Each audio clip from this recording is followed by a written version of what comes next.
تو طواف کی ابتدا کیسے ہوئی؟ امام زین العابدین نواسۂ رسول جگر گوشہ بطول ہے، امام حسین کے شہزادے ہیں۔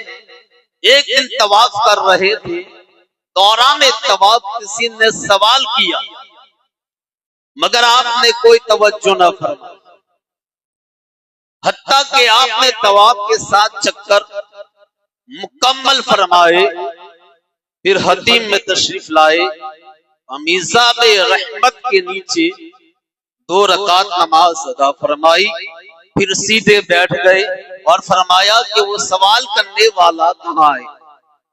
اس شخص کو حاضر کیا گیا۔ امام زین العابدین نے فرمایا کہ تمہارا سوال کیا تھا؟ پوچھو کیا پوچھنا چاہتے ہو؟ اس نے عرض کیا کہ حضور بتائیے طواف کب سے شروع ہوا اور کیوں شروع ہوا؟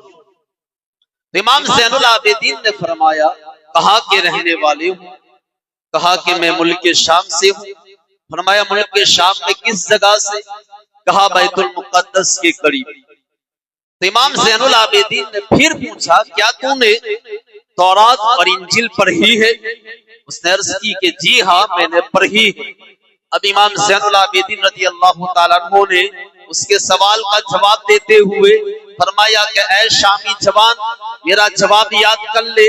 طواف یوں شروع ہوا کہ جب اللہ تعالیٰ نے فرشتوں سے فرمایا انی جاعل فی الارض خلیفہ، میں زمین میں اپنا خلیفہ بنانے والا ہوں، آدم کو بنانے والا ہوں، تو فرشتوں نے کہا کہ اے اللہ اس خلافت کے حقدار ہم ہیں۔ تو اللہ نے فرمایا انی اعلم ما لا تعلمون، بے شک میں وہ جانتا ہوں وہ جو تم نہیں جانتے۔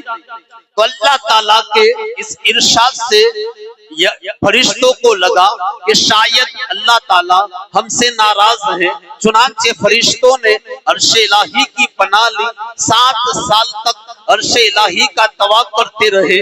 بالآخر اللہ تعالیٰ نے ان کی طرف نظر رحمت فرمائی اور عرش کے نیچے ان کے لیے 4 ستونوں والا زبرجد کا ایک گھر بنایا اور فرشتوں سے فرمایا کہ اس گھر کا طواف کرو۔ چنانچہ فرشتے اس گھر کا طواف کرنے لگے اور اسی کو بیت المعمور کہتے ہیں۔ پھر اللہ تعالیٰ نے کچھ فرشتوں کو زمین پر بھیجا اور حکم دیا کہ بیت المعمور جیسا اور اسی سائز کا ایک گھر بناؤ۔ جب یہ گھر تعمیر ہو گیا تو اللہ تعالیٰ نے زمین کی مخلوق کو حکم دیا کہ جیسے آسمان والے بیت المعمور کا طواف کرتے ہیں تم بھی اس گھر کا طواف کرو۔ محترم حضرات یہاں سے طواف کی ابتدا ہوئی۔ تو اللہ تعالیٰ نے قرآن مجید میں بیت اللہ شریف کے کئی خصوصیات بیان فرمائی ہیں۔ 3 خصوصیات میں نے آپ کے سامنے پیش کی ہیں۔